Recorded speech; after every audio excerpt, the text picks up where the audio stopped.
Salut à tous, c'est Aude et j'espère que vous allez bien. On se retrouve aujourd'hui pour une nouvelle vidéo. Comme vous pouvez le voir, je suis un petit peu dans un setup particulier.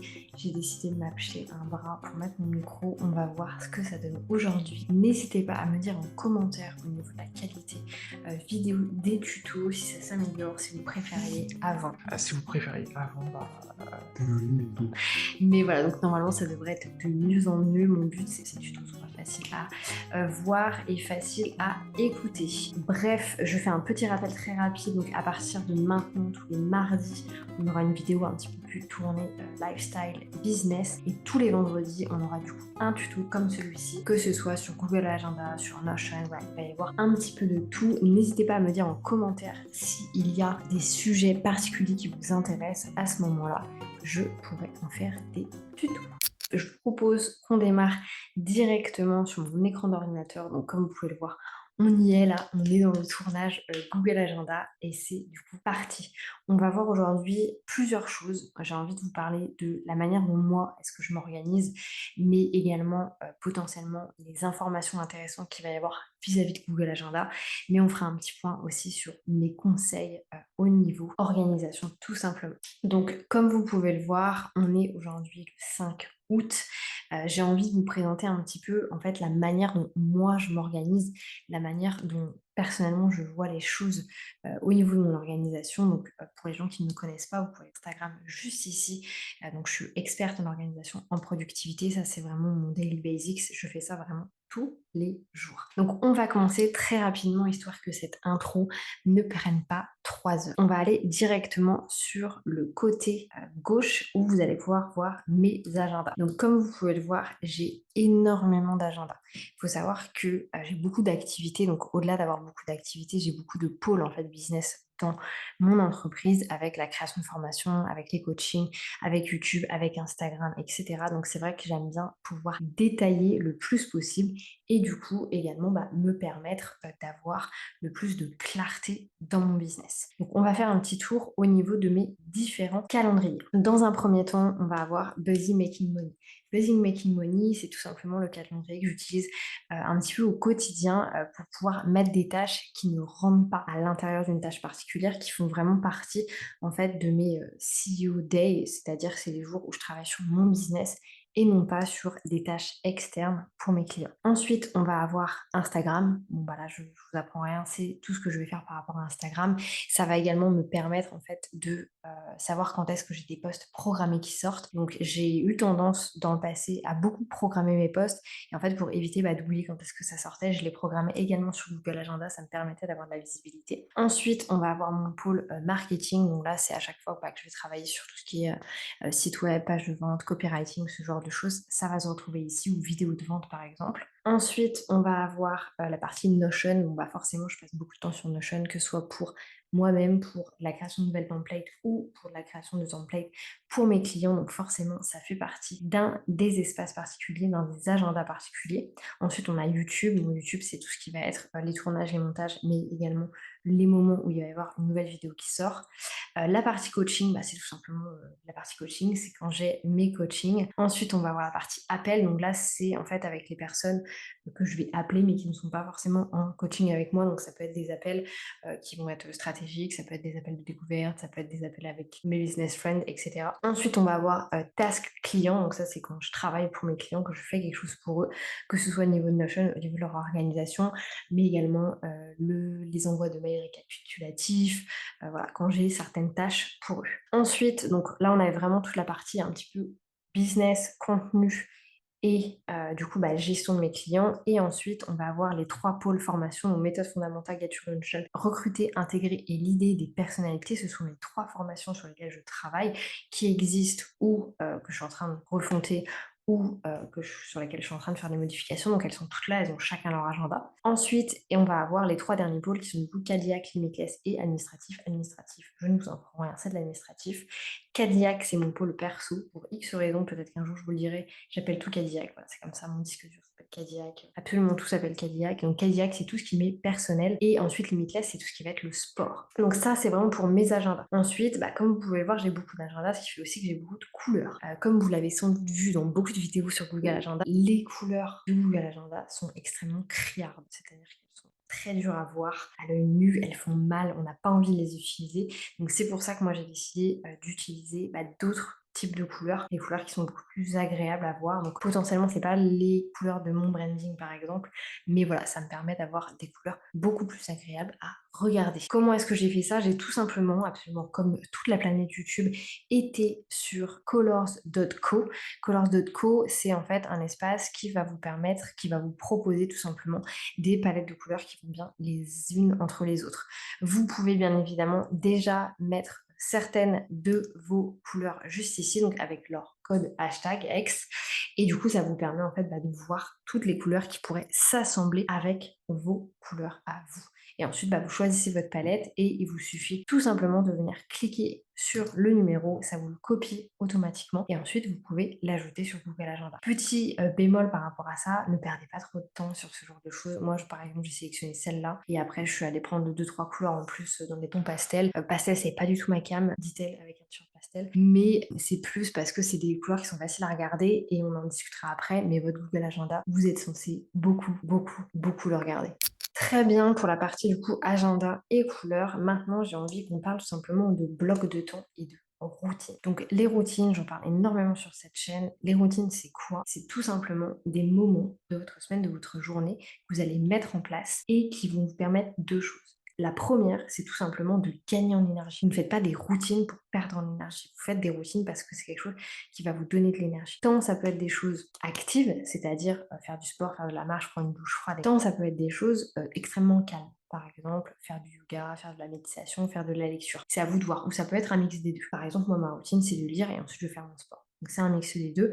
Néanmoins, c'est une routine qui me donne énormément d'énergie. Donc première chose avec les routines, ça vous donne de l'énergie. Deuxième chose avec les routines, ça vous permet d'avoir une constante dans votre journée. Que ce soit votre routine du soir ou que ce soit votre routine du matin. Qu'est-ce que j'entends par constante? Votre vie est faite de variables. C'est-à-dire que tout ce qui va se passer dans votre journée, avec votre téléphone, avec votre conjoint, avec votre famille, avec vos amis, avec votre travail, tout ça, ce sont des variables. C'est-à-dire que vous avez un impact dessus, mais vous ne pouvez pas tout contrôler. Les constantes vont vous permettre de créer une certaine balance entre vos variables et vos constantes. C'est pour ça que vous avez besoin d'avoir des constantes dans votre vie. Pourquoi est-ce que la plupart des gens ont des routines? Tout simplement parce que ça les fait kiffer, ou du moins ils ont l'impression que ça les fait kiffer, mais en fait la réalité c'est que ça leur permet d'avoir toujours ce moment-là de kiff, le matin, le soir, le midi, quand est-ce que vous voulez, et ça leur permet ensuite de mieux vivre en fait les choses de la vie. Pourquoi avoir des routines? Parce que ça vous donne de l'énergie, mais également parce que ça met de la constance dans votre vie, et qu'ensuite vous avez plus de capacité à vivre vos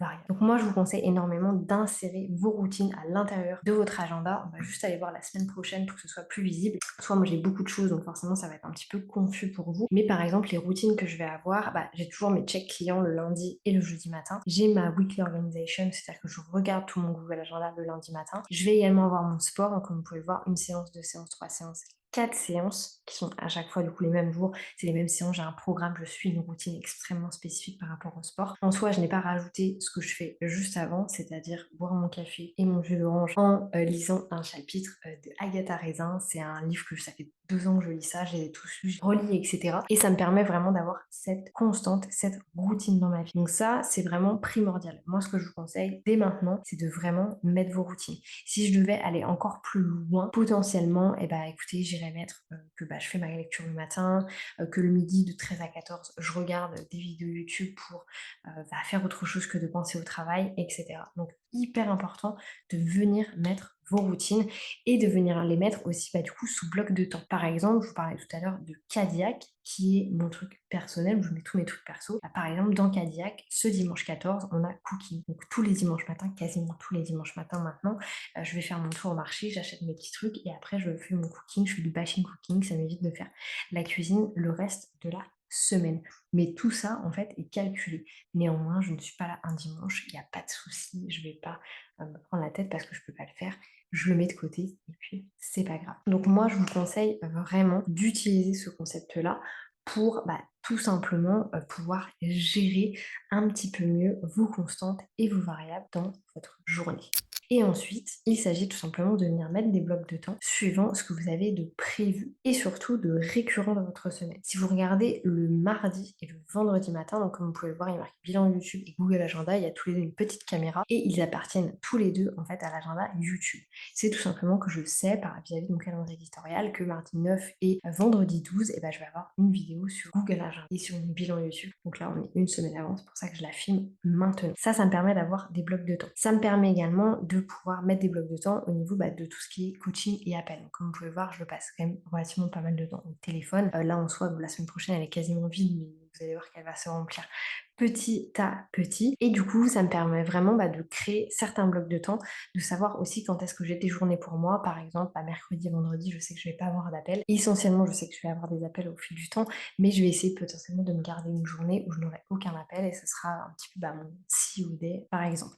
Très souvent, c'est le jeudi et le vendredi. Donc extrêmement important de venir mettre vos blocs de temps. Moi par exemple, si on va dans la continuité, vous voyez que j'ai toujours mes blocs de temps, donc j'ai toujours mon sport, j'ai toujours mon check client, j'ai toujours mon weekly organization, j'ai toujours mes coachings qui sont là également. Et en plus de ça, du coup j'ai l'organisation vis-à-vis des vidéos YouTube pour être sûr d'avoir le temps de les tourner, de les monter derrière.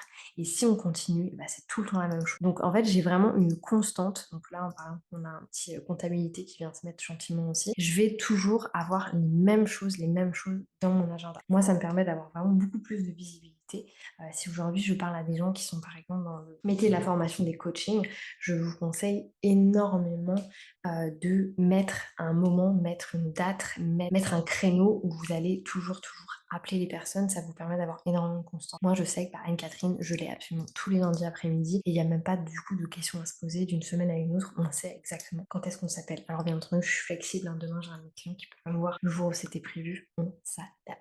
Après avoir mis vos blocs de temps, moi ce que je vous conseille énormément, c'est également de mettre vos gros objectifs. Donc aujourd'hui, on va pas parler non plus pure organisation, sinon ça pourrait être une vidéo qui durerait 2 semaines. Mais comme vous pouvez le voir, du 8 jusqu'au 14, moi j'ai 2 gros objectifs. Le premier étant la création de contenu et le deuxième étant la validation des PVT pour une de mes formations. Donc ça, c'est pas forcément des choses que moi je vais faire, mais c'est des choses potentiellement sur lesquelles mes équipes sont en train de travailler. Et voilà, je sais que ça c'est les gros objectifs et en fait ça me permet aussi de faire le lien avec mon rétro-planning de lancement. Donc, je vous dis ici, je lance une formation au septembre-octobre. Et là, on est sur la fin en fait de la préparation de tout ce qui va être contenu et PPT pour que je puisse tourner sur la fin du mois d'août. Et du coup, ça, c'est les gros objectifs qu'on va avoir. Je vous conseille énormément de ne pas vous mettre trop d'objectifs à atteindre, tout simplement parce qu'il n'y a pas d'intérêt, parce que la plupart du temps, vous n'allez pas y arriver et du coup, vous allez pousser. À ce moment-là, c'est plus intéressant de le mettre potentiellement sur plusieurs semaines. Si on continue dans mes semaines, donc là, on voit qu'on a validation PPT et création de contenu. Ici, on n'a plus que validation des PPT, donc ça veut dire que la création de contenu, elle aura été faite en entier la semaine prochaine, ce sera le gros objectif. Et ensuite, on voit qu'à partir du 22 août, je commence des tournages de méthodes fondamentales. Moi, ça me permet aussi du coup de savoir potentiellement si je fais des tournages de méthodes fondamentales. Là, je sais que la morning routine, organisation sur Notion, va falloir que ça dégage, il va falloir que je les filme avant. Ça veut aussi dire qu'il va falloir que je book un endroit pour filmer si j'ai pas envie de filmer ici. Donc il y a vraiment tout ce genre de choses à prendre en compte et en fait ça vous permet tout simplement de vous libérer énormément de charge mentale que d'utiliser ce concept des gros objectifs. C'est pas la peine de tout mettre, mais du moins ça vous permet d'avoir de la visibilité. À la limite, moi ce que je vous aurais dit, c'est à chaque fois que vous faites votre organisation mensuelle, et bien vous allez tout simplement à l'intérieur de votre Google Agenda et vous mettez un peu les prochains objectifs du mois. Une fois que vous avez fait ça, une fois que vous avez bien commencé à travailler sur votre Google Agenda, moi je vous conseille, donc au-delà de faire de la planification, c'est tout ce que je viens de vous expliquer avant, c'est-à-dire d'avoir vos agendas, d'avoir vos blocs de temps, d'avoir vos gros objectifs. Ce qui peut être très intéressant, c'est de venir travailler sur de la rétrospective. Qu'est-ce que j'entends par la rétrospective? C'est tout simplement venir regarder ce que vous avez fait avant. Donc moi aujourd'hui, ma semaine du 8 au 14, elle ressemble à ça. Néanmoins, je sais que de lundi 8, de 8 à 9, je vais faire des choses. Et là, je vais venir les noter, je vais venir mettre ce que j'ai fait. Ça me permet, alors je ne cherche pas à remplir mon agenda le plus possible, même si vous allez le voir, on va retourner en arrière, ça arrive la plupart du temps, mais c'est vraiment que ça me permet de ne pas avoir à me rappeler quand est-ce que j'ai fait une tâche. Mais également, ça me permet de pouvoir faire des bilans extrêmement intéressants, extrêmement pertinents à la fin du mois, à la fin des 3 mois, à la fin des 6 mois, parce que j'ai la possibilité de retourner, de regarder combien de temps j'ai passé sur une tâche ou sur une autre. Je vous donne un exemple extrêmement concret. Il y a de ça maintenant 6 mois, j'ai sorti de la formation Get Your Launch Done. C'est une formation sur les lancements. Get Your Launch Done, il y avait à peu près 10-15 modules que du coup j'ai créé les PPT, je les ai filmés, etc. Tout est sur mon Google Agenda. Donc je sais combien de temps j'ai mis à créer les PowerPoint, je sais combien de temps j'ai mis à tourner, je sais combien de temps j'ai mis à faire du montage, à créer la page de vente, à créer l'espace membre, etc. Ce qui me permet qu'aujourd'hui, je suis en train de recréer une formation, plutôt que de me dire, tiens, je me demande combien de temps ça va me prendre, j'ai pu tout simplement aller regarder combien de temps ça m'avait pris avec Get Your Launch Done, et du coup, de pouvoir un petit peu quantifier par rapport à la différence de taille, de structure, par rapport à l'autre formation. Mais ça vous servira toujours, ça ne vous desservira jamais de faire de la rétrospective. Donc comment on fait de la rétrospective? Tout simplement, vous venez noter ce qui s'est vraiment passé. Donc là, on peut le voir sur le début de cette semaine, j'ai vraiment noté ce qui s'est passé. Si on regarde hier, donc j'ai eu un meeting avec Maxime toute la journée, et ensuite, en fin de journée, j'ai rangé mon Notion. J'ai pris une petite heure pour le faire. On peut voir aussi que mercredi, j'ai pas fait grand chose, tout simplement parce que j'étais chez Ikea avec mes parents. Donc voilà, une grosse partie de la journée a été prise, et ensuite j'ai fait par exemple des tasks pour un de mes clients Steven. Donc voilà, ça me permet de tout savoir. Si on regarde mardi après-midi, pareil, j'ai eu Sarah au téléphone. Ensuite j'ai fait du montage et de la programmation pour une vidéo qui est sortie à 18h qui s'appelle Bilan. J'ai fait une facture à Jade et j'ai retravaillé ma bio et ma signature de mail. Ça me permet en fait de savoir exactement quand est-ce qu'a été fait quelque chose. Et ça, vraiment, je vous le conseille énormément parce que ça va vous permettre tout simplement d'avoir plus de visibilité en fait sur ce que vous avez achevé, et du coup de retrouver un petit peu de satisfaction en fait, tout simplement par rapport à ça. Donc voilà pour la partie un petit peu comment moi personnellement je m'organise. C'est vraiment comme ça que je le vois. Après, au niveau de la pertinence de l'outil Google Agenda, c'est hyper pertinent. Vous pouvez inviter des gens à participer avec vous. Vous pouvez aussi l'utiliser sous format de to-do list, et ça, c'est hyper puissant. Alors moi, je sais que je le fais beaucoup sur Google Agenda. Beaucoup de personnes vont faire sur Notion également. Mais je vous donne un exemple. Alors ici, je vais pas avoir forcément l'occasion de le faire, mais si on retourne en arrière, je pense que je l'ai fait quelque part. Voilà, exactement. Ici, sur Task Steven, Steven, c'est un de mes clients. Je fais du business management pour lui, donc je gère en fait toute la partie organisation business de son business. Et du coup, ici, on peut voir que j'avais certaines choses à mettre en place. Gestion de process, des espaces de coaching, un onboarding client, tableau de bord, etc. Et en fait, j'utilise cette task pour pouvoir mettre ma to-do à l'intérieur. Donc, je sais ce qui doit être fait, quand est-ce que ça doit être fait. Donc, en soi, je viens pas le valider ici parce qu'on a une gestion de projet sur Notion. Mais voilà, ça me permet de voir moi directement, de devoir retourner sur Notion, qu'est-ce qui doit être fait. J'ai la visibilité des tâches qui doivent être faites. Et du coup, ça me permet aussi de calculer un peu plus mon temps. Task Steven, ça ne veut absolument rien dire. Alors que là, on a vraiment le détail de tout. Donc ça peut être hyper pertinent. Ensuite, n'hésitez pas du coup à utiliser le plus d'agendas possible. Alors n'allez pas non plus à 15-20 agendas, mais voilà, si vous avez envie de détailler un petit peu votre activité, je pense que ça peut être très intéressant. Et ensuite, n'hésitez pas aussi, si vous avez envie d'avoir plus de visibilité, par exemple à l'année, sur 4 jours, à la semaine ou jour par jour, ça vous permet aussi de voir un petit peu comment est rempli votre agenda. Donc comme vous pouvez le voir, moi, au niveau des routines, ça y va, c'est tout le temps la même chose. Là, vous pouvez très bien voir que la seule chose qui change, c'est l'anniversaire de Camille qui va arriver du coup le 15 octobre. Mais sinon, le reste, tout est absolument pareil. C'est vraiment tout le temps la même chose. Alors après, j'adapte forcément en fonction de ce qui se passe vraiment dans ma vie. Néanmoins, on va toujours être sur les mêmes choses. J'ai 4 conseils à vous donner pour pouvoir vraiment bien gérer votre Google Agenda. Le premier conseil, c'est concrètement d'y mettre toutes vos tâches, d'y mettre tout ce que vous voulez faire. Ne mettez pas uniquement les appels que vous avez, etc. Mettez-vous des blocs de temps, mettez-vous vos tâches à l'intérieur. Et concrètement, et ça c'est mon deuxième conseil, c'est que Google Calendar, tout comme votre espace Notion s'il est bien fait, ça devrait être votre première chose à faire le matin. Quand vous commencez à travailler, la première chose que vous devez faire, c'est ouvrir votre Google Agenda pour avoir de la visibilité sur ce qui va se passer. Donc votre Google Agenda doit faire partie de votre routine, et c'est pour ça que vous devez avoir vos blocs de temps pour un petit peu planifier, imaginer, anticiper votre semaine. Troisième conseil que je peux vous donner, exactement ce que j'ai pu faire par exemple par rapport à Steven, c'est d'être détaillé. Task Steven, ça ne veut rien dire. Utilisez les descriptions dans Google Agenda pour pouvoir mettre le plus d'informations possible, savoir exactement ce qui doit être fait. Ça vous permet de quantifier, ça vous permet de séparer aussi. Je vous donne un exemple de moi, quelque chose que je fais énormément. Par exemple, j'ai réussi à faire les 3 premières tâches, la gestion du process, l'espace de coaching et l'onboarding client. Là, je vais tout simplement faire une duplication comme ceci. Je vais venir enlever les 3 choses que j'ai réussi à faire et ensuite, je vais venir déplacer cette nouvelle tâche à un nouvel endroit pour savoir: «OK, j'ai travaillé à ce moment-là là-dessus, je continue petit à petit» et en fait, ça va vous permettre vraiment, de gagner du temps et d'éviter de renoter, de rechanger. Donc les blocs de temps et le détail, extrêmement, extrêmement important. Et la dernière chose, mon meilleur conseil par rapport à l'organisation de la productivité, laissez-vous des temps libres. Vous voyez très bien qu'aujourd'hui, donc là j'ai un gros temps libre entre midi et 14h, j'ai encore un temps libre entre 15h30 et 17h. Ça va me permettre tout simplement de pouvoir soit souffler parce que j'ai envie de faire une pause, mais également de pouvoir rattraper d'autres petites choses qui vont arriver au cours de la journée. J'ai un métier de coach, de formateur, de consulting, donc forcément j'ai beaucoup de messages qui arrivent au cours de la journée, ça dépend des jours, mais je vais avoir besoin de ces moments-là pour répondre à mes clients, pour pouvoir faire des tâches à droite à gauche. Toujours, laissez-vous vraiment des blocs de temps, n'essayez pas le plus possible de bourrer votre Google Agenda, ça ne servira absolument à rien. Parce que la vérité, c'est que là, si vous voulez, mon lundi ressemblait alors pas du coup à ce lundi-là, mon lundi ressemblait exactement à ce lundi-là. C'est-à-dire que je n'avais que 2 appels, Steven et Anne-Catherine. Si on retourne en arrière, j'ai rajouté le tournage d'une vidéo, j'ai fait mon check client à la fin de la journée, j'avais fait des tasks pour Steven au début de la journée. Ensuite, j'ai travaillé sur du coup un espace Notion pour une formation. Ça, c'était un truc à me rappeler. Ensuite, je suis allée faire mes cours. J'avais des blocs de temps, j'avais des blocs vides. Et au final, je me retrouve à avoir une journée complètement bourrée en fait d'informations. Donc imaginez si j'avais déjà de base essayé de bourrer ma journée au possible, ça n'aurait tout simplement pas été possible. Donc les 4 choses à retenir de cette vidéo. Mon premier conseil, ajoutez toutes vos tâches afin de pouvoir faire de la rétrospective. Deuxième conseil, Google Agenda ou Notion devraient être les premières choses que vous ouvrez le matin quand vous commencez votre journée. Troisième chose, ajoutez le plus de détails possible dans vos descriptions. Et quatrième chose, octroyez-vous des temps libres sur votre Google Agenda, ça ne vous desservira jamais.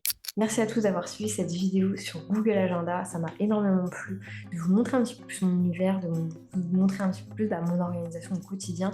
Très honnêtement, demain, Google Agenda disparaît. Alors moi, je suis complètement perdue. Donc, please Google, stay there. Du coup, si je devais résumer cette vidéo, c'est faites ce qui vous plaît. Si vous avez envie de travailler à l'intuition, travaillez à l'intuition, mais essayez de trouver un système qui vous correspond et qui va vous permettre vraiment d'être tant organisé que productif.